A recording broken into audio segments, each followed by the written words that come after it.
किसी एक से जुआ छुड़वा दो, किसी एक से हरामकारी छुड़वा दो, किसी एक से सूद छुड़वा दो, किसी एक से डीजे बंद करा दो, किसी एक की शादी का नाच खत्म करा दो, किसी एक बच्ची बहन का पर्दा उसको दिला दो, उसकी बेपर्दगी खत्म करा दो। अरे किसी एक को वुजू का तरीका बता दो, किसी एक को गुस्ल का तरीका बता दो। अगर तुमने ये कसम खाई कि हम किसी ना किसी को कुछ दे के जाएंगे तो खुदा की कसम पूरी कौम सुधर जाएगी। बेशक, जिंदाबाद जिंदाबाद, सुभान अल्लाह। पूरी कौम सुधर जाएगी। किसी एक को दे दो। हजरते यूसुफ को जो मिस्र के बाजार में बेचने के लिए निकले ना, तो बोली लगी। जुलेखा ने हजरत यूसुफ को खरीदने के लिए बड़ी कीमती अशिया भेजी। वहीं पर एक गरीब औरत, एक बूढ़ी औरत जिसकी कमर बुढ़ापे की वजह से झुक गई थी, जिसकी पिनाई बुढ़ापे की वजह से कमजोर हो गई थी, मगर लोगों इसे कहते हैं चाहत, इसे कहते हैं इश्क।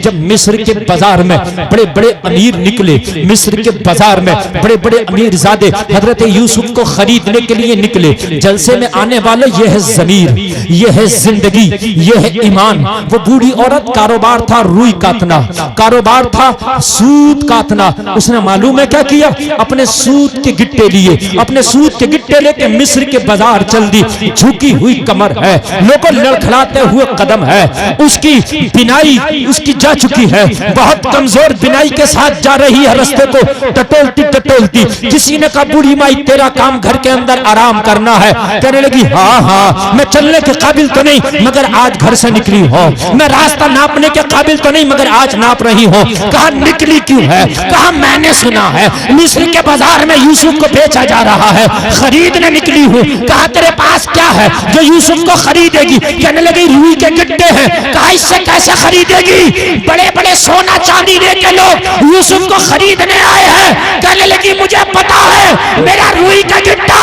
यूसुफ को नहीं खरीद के ला सकता, मगर मिस्र के बाजार में जब यूसुफ के खरीदारों का जिक्र होगा तो वहां मेरा भी नाम आया करेगा। नारे तकबीर, नारे रिसालत। नारे का जवाब दे, आप बिल्कुल खामोश क्यों हैं? नारे का जवाब दे। नारे तकबीर, नारे रिसालत, मसलक आला हजरत सरकार की आमद, आका की आमद, फैजान हुजूर मुफ्ती आजम राजस्थान मुफ्ती गुलफाम साहब रामपुरी। जब जब जब मिस्र के बाजार में यूसुफ के खरीदारों का नाम आया करेगा तो कयामत तक हम गरीब सही मगर नाम हमारा भी आया करेगा कि यूसुफ के खरीदारों में एक कमजोर ज़ईफा भी निकली थी जिसका कुल असासा चंद रुई के गिट्टे थे। वो चंद रुई के गिट्टे लेके निकली थी। और ये बात हकीकत है कि गुलफाम आज इस मिंबर शरीफ पे उस बूढ़ी को याद कर रहा है। सबके नाम मुझे याद नहीं कौन कौन खरीदने गया था, मगर उस बूढ़ी को जमाना याद कर रहा है। अमीरी गरीबी अलग है मगर दिल की चाहत पे अल्लाह अजर अता फरमाता है। अच्छे हजरत, बहुत अच्छे, बेशक, जिंदाबाद। अल्लाह की बारगाह में अमीरी गरीबी नहीं, अल्लाह की बारगाह में दिल लिखे जाते हैं। दिल क्या लिखे जाते हैं? दिल लिखे जाते हैं। दिल, तेरे दिल की क्या कैफियत है वो लिखे जाते हैं। जहां पर इस्लाम की तबलीग करने वालों का मदानी महशर में तज़किरा होगा, जहां अबू बकर उस्मान का तज़किरा होगा, जहां उस्मान और अली और हज़रत उमर का तज़किरा होगा, जहां करबला के 72 का तज़किरा होगा, जहां पर असलाफ का तज़किरा होगा, जहां पर मुईनुद्दीन चिश्ती का तज़किरा होगा, जहां निजामुद्दीन महबूब इलाही का तज़किरा होगा, जहां निजामुद्दीन का तज़किरा होगा, फरीदुद्दीन का तज़किरा होगा। अगर तूने इस्लाम की खातिर किसी एक को नमाजी बना दिया होगा थोड़ी देर के लिए सही मगर तज़किरा तेरा भी होगा। थोड़ी देर के लिए सही मगर तज़किरा तेरा भी होगा, तेरा भी आएगा, तेरा भी जिक्र आएगा। आप ये काम करें और ये काम बहुत जरूरी है। कुंतुम खैरा उम्मा तअमुरून बिल मारूफ व तनहूना अनिल मुनकर के मिस्दाक बने। बुराइयों से लोगों को रोकें, भलाइयों का हुक्म दें। बात समझ में आ रही है कि नहीं आ रही है? ये अपनी जिंदगी का शेबा बना ले, ये अपनी जिंदगी का शेबा बना ले। मैंने किसी को एक भी चाहे भलाई का हुक्म देना मगर देना है। अगर तुम्हारा कोई भाई बुराई कर रहा मुझे रोकना है तो रोकना, वो ना रुके सही। अपनी कोशिश कर लेना, वो चाहे ना रुके मगर अपनी कोशिश कर लेना, तुझे कोशिश करने का भी सवाब मिल जाएगा। तेरी मिसाल कश्ती की तरह, दुनिया इतना ना अपने अंदर लेकर आ कि दुनिया तुझे डुबो दे। दुनिया को पैर के नीचे रख। कहाँ रखना? दुनिया को पैर के नीचे, इससे ऊपर ना लेके जाना। दुनिया को पैर के नीचे रखेगा, तेरा वजूद रहेगा, तेरी हैसियत रहेगी। जहां पैर के ऊपर लाया वहां तू खत्म, दुनिया ही दुनिया नजर आएगी। मैं अर्ज कर रहा हूं, जरा सुनिए, तेरे सरकार की सीरत को मिलाद बयान कर रहा हूं। जिब्रील कहने लगे, आका मैंने तो एक सितारा देखा जो 70,000 बरस में चमकता था, मैंने उसको 72,000 मर्तबा चमकते देखा। कितने मर्तबा चमकते देखा? ये मेरी लाइफ का मामला है। नबी फरमाया, ओ जिब्रील वो तेरे नबी का नूर था। सुभान अल्लाह। सब पीछे वाले भी बोले, वो कौन था? तेरे नबी का नूर था। आका वो आपका नूर? हाँ हाँ, वो तेरे नबी का नूर था। अब जरा गौर करो, मुस्तफा फरमाते जिब्रील ये तेरी जिंदगी का मामला है कि 70,000 बरस में एक बार चमके, 72,000 मर्तबा तूने चमकते देखा है। ये तेरी जिंदगी में 72,000 मर्तबा चमका है। और जिब्रील तुझसे पहले कितनी मर्तबा चमका है ये चमकाने वाला खुदा जानता है, ये चमकने वाला मुस्तफा जानता है। बेशक, जिंदाबाद जिंदाबाद, क्या बात है, सुभान अल्लाह। ये कितना चमका इससे पहले ये तुम नहीं जानते। हाय हाय, ये है नूरे मोहम्मद, ये है तेरे नबी की लाइफ और जिंदगी। सुभान अल्लाह। और जोर से कह दो ना सुभान अल्लाह। हजरत जिब्रील अर्ज करते, आका एक सवाल, और बहुत प्यारा, आपको भी अच्छा लगे तो मजा आएगा। आका एक सवाल, अहले मेंबर की खास तवज्जो, आका एक सवाल, और इसका जवाब आप ही से मिल सकता है। जी बोले। अर्ज की, आका जब ये चमकता था तो मैं खुश होता था, अचानक चमक के ये सितारा गायब होता था तो 70,000 बरस के बाद फिर चमकता था। 70,000 बरस का इंतजार बीच में, आका ये सितारा फिर मुझे नजर ही नहीं आया, न जमीनों में, न आसमानों में, न सिदरतुल मुंतहा पे, न हवाओं में, न फजाओं में। आका ये गायब होता था तो 70,000 बरस तक चला कहाँ जाता था?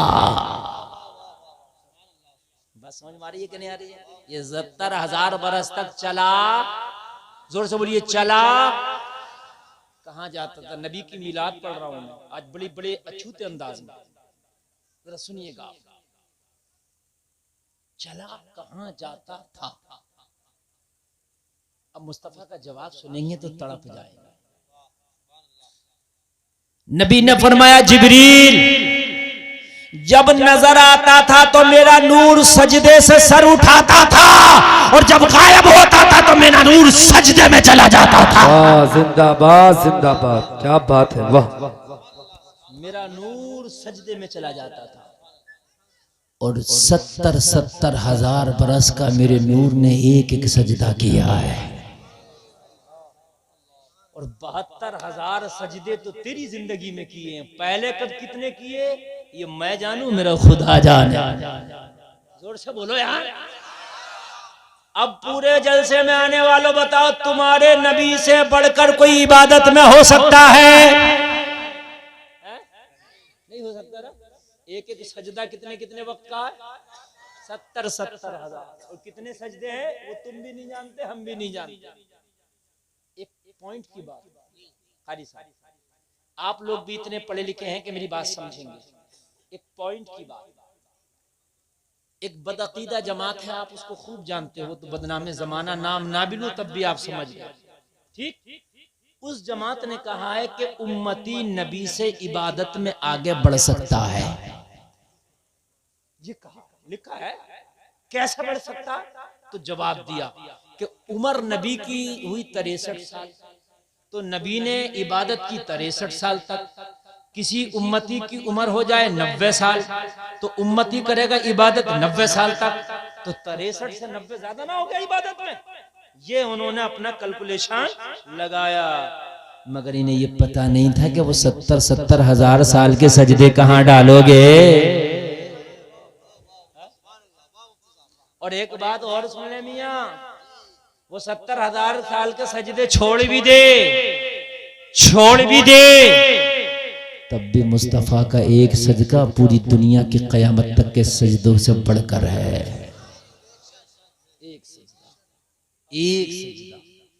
अगर कोई काबा शरीफ में एक सजदा कर ले, काबे में एक सजदा कर ले, कहां काबे में, तो एक सजदे का सवाब 1,00,000 सजदों के बराबर मिलता है। किसी भी आलिम से जाके पूछना, अगर काबे में जाकर सजदा किया जाए तो एक सजदे का सवाब 1,00,000 सजदों के बराबर मिलता है। 1,00,000 के बराबर क्यों? इसलिए कि काबा में खुदा का सिफाती जलवा है। जरा गौर करो, अरे जहां सिफाती जलवा हो वहां पर एक सजदा करे तो एक सजदे का 1,00,000 के बराबर सवाब मिले, और जहां मुस्तफा ने जाती जलवों में सजदा किया और सजदा 70,000 बरस का किया, उसका आलम मर्तबा क्या होगा? बेशक, जिंदाबाद जिंदाबाद, नारे तकबीर, नारे रिसालत, सरकार की आमद, सुभान अल्लाह, माशाअल्लाह। कौन पहुंचेगा उनके मर्तबे को और कौन पहुंचेगा उनके मुकाम को, जरा बताइए तो आप। नहीं पहुंच सकता ना। हाय हाय, वो लाजवाब है, सुभान अल्लाह, वो लाजवाब है। उनका दुनिया में आने से पहले का भी मामला लाजवाब है, दुनिया में आने का भी लाजवाब है, दुनिया से जाने का भी लाजवाब है। वो आए तो उनका आना लाजवाब, वो जाएं तो उनका जाना लाजवाब। तवज्जो करना, उनका ना आना मेरे तेरे आने की तरह, उनका ना जाना मेरे तेरे जाने की तरह। वो आए तो उनके आने से बहार आ जाए। बोलो बोलो बोलो यार जरा सुभान अल्लाह। वो आए तो उनके आने से जमाना रोशन हो जाए। वो आए तो नबी की माँ कहती है, उनके आमद की खुशी में मैंने ईरान के महलों को देख लिया, इतना रोशन हो गया था। सुभान अल्लाह। जवाब दे सारा मजमा।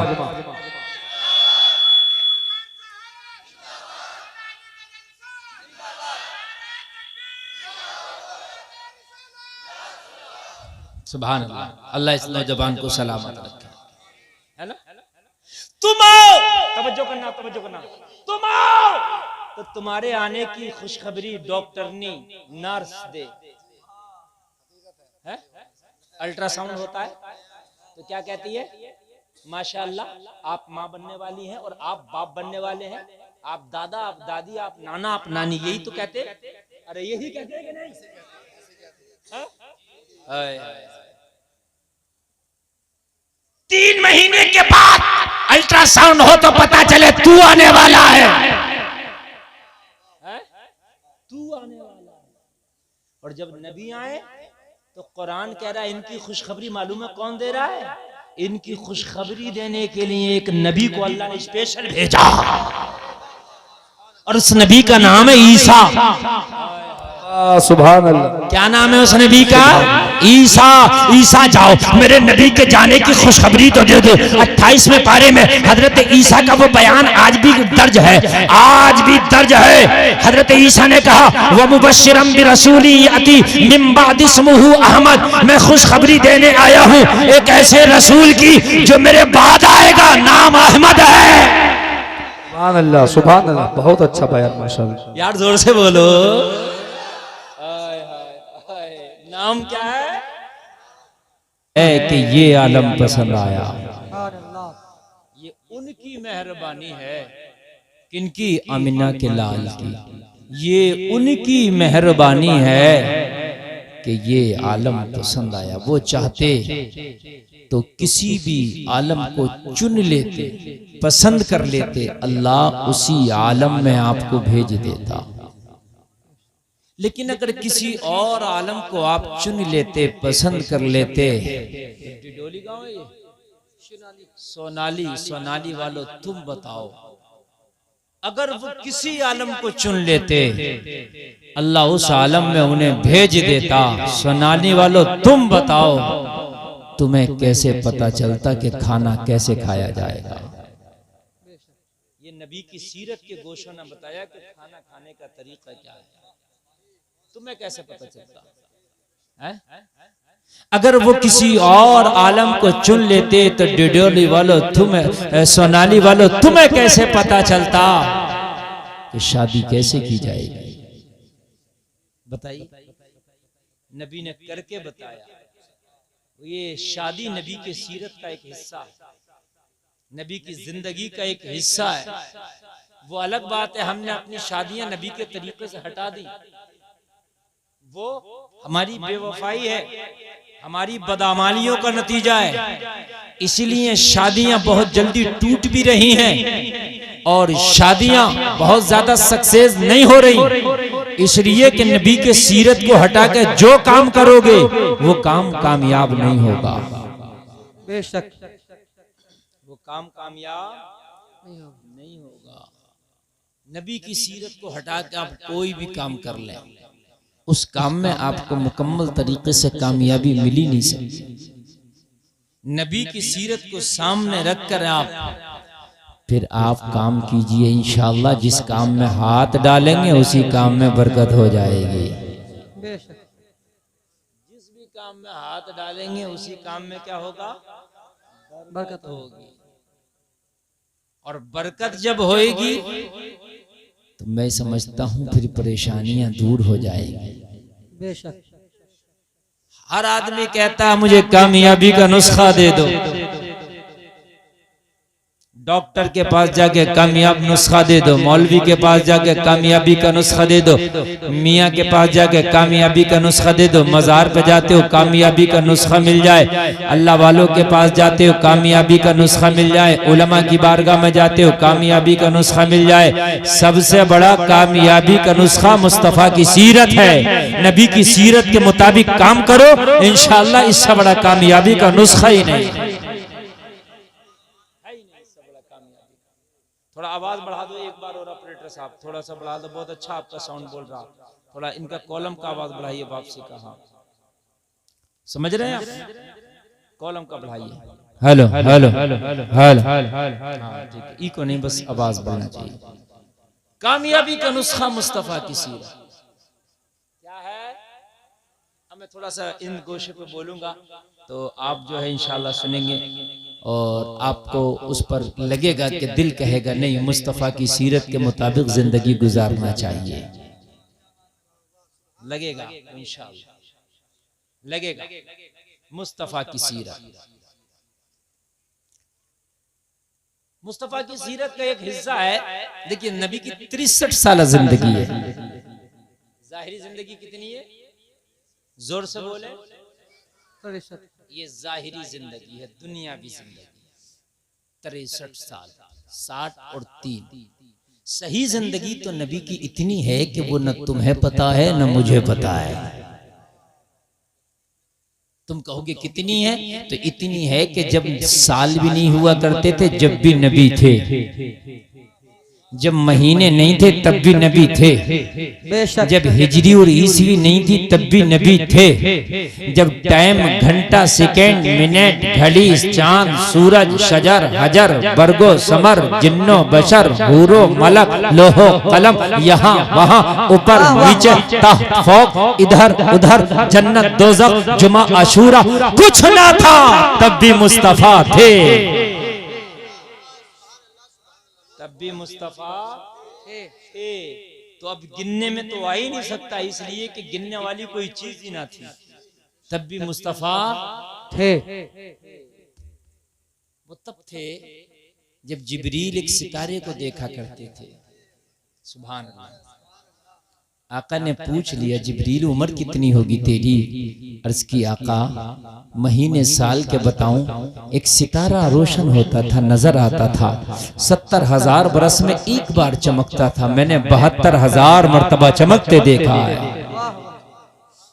सुभान अल्लाह, जोर से बोलो सुभान अल्लाह। सुभान अल्लाह। तुम्हें बहुत बातें याद हैं, लोगों, दुनिया तुम्हें इतनी याद है कि दुनिया बहुत याद है, मगर दुनिया इतनी ही रखो कि जितनी तुम्हारी जरूरत पूरी हो जाए, वरना दुनिया को अपने ऊपर हावी कर लोगे तुम्हें तबाह कर देगी। आज बड़ी अच्छी बात बता रहा हूं, इतनी रखो कि जितनी जरूरत पूरी हो सके। मैं ये नहीं कह रहा कि दुनिया से बिल्कुल अलग चले जाओ, दुनिया में रह के दुनिया से अलग गुजारा नहीं है, दुनिया में रह के दुनिया से अलग गुजारा नहीं है, मगर रखो इतनी कि दुनिया तुझे न मिटाए, इतना ख्याल। अगर ज्यादा दुनिया तूने अपने ऊपर हावी कर ली तो तुझे मिटा देगी दुनिया। क्या कर देगी दुनिया? मिटा देगी। दुनिया मालूम है कैसे है? दुनिया इस तरह से है जैसे समंदर। क्या है? और तुम मालूम है किस तरह से हो? जैसे कश्ती। जैसे समंदर और कश्ती का बड़ा गहरा रिश्ता है, बड़ा गहरा रिश्ता है। समंदर के बगैर कश्ती नहीं चलती, पानी के बगैर कश्ती नहीं चलती। बात समझ में आ रही है कि नहीं आ रही? कश्ती कहीं पानी के अलावा चलती देखिए? देखिए किसी ने? नहीं देखी है? बस एक बार चली। कितनी बार चली?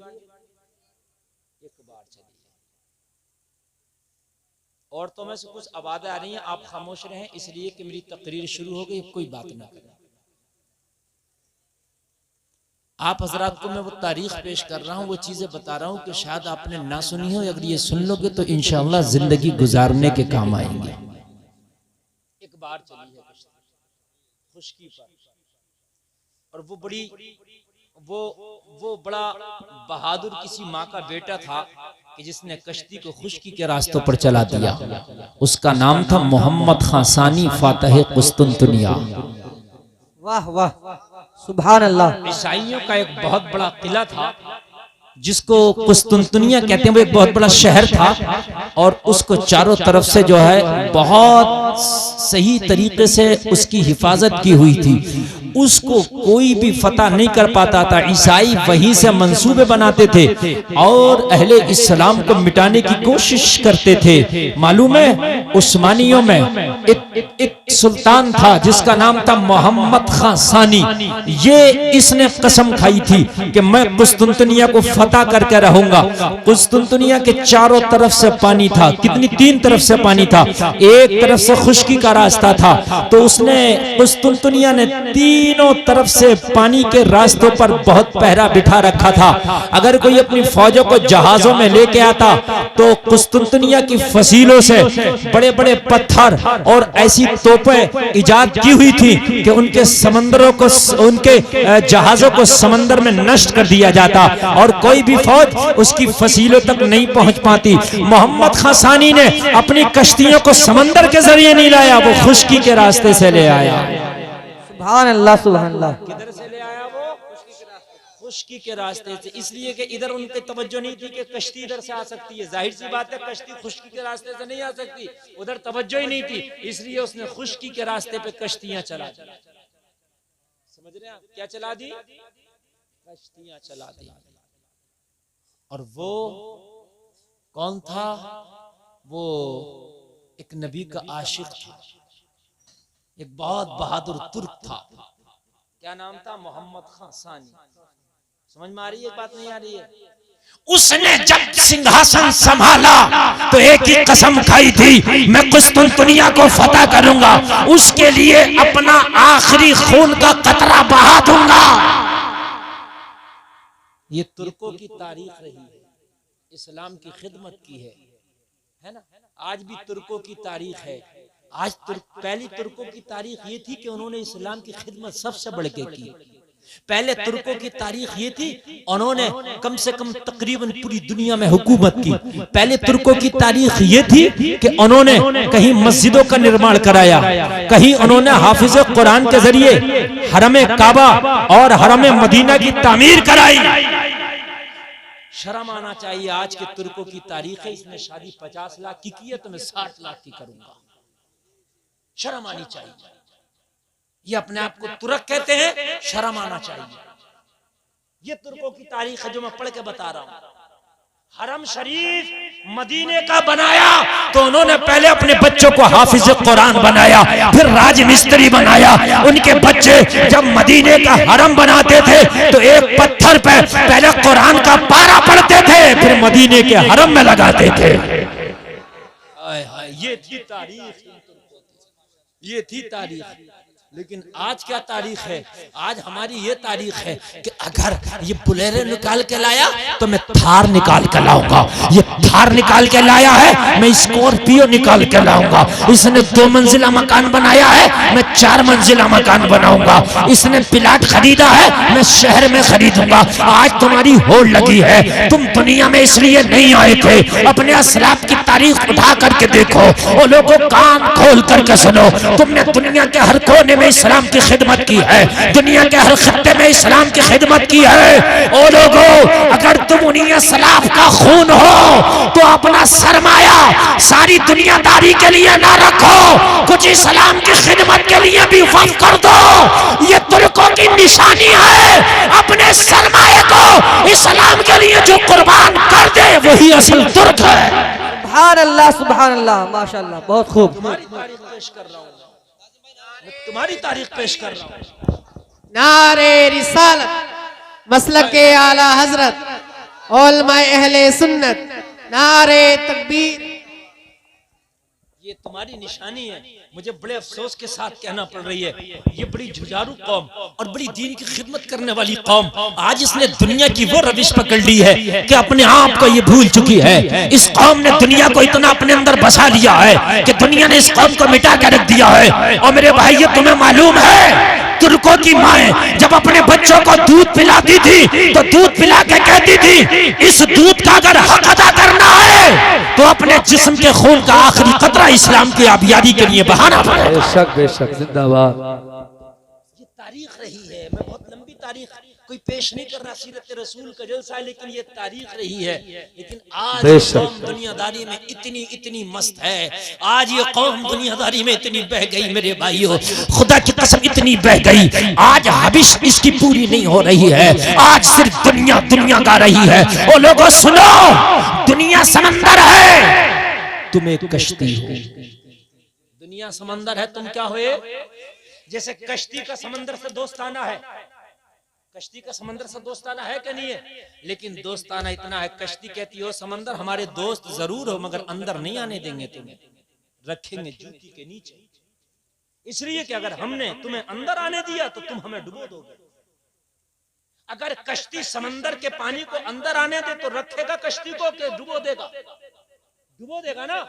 इसलिए कश्ती ने दोस्ती रखी समंदर से, मगर इतनी कि जूती के नीचे रखा है।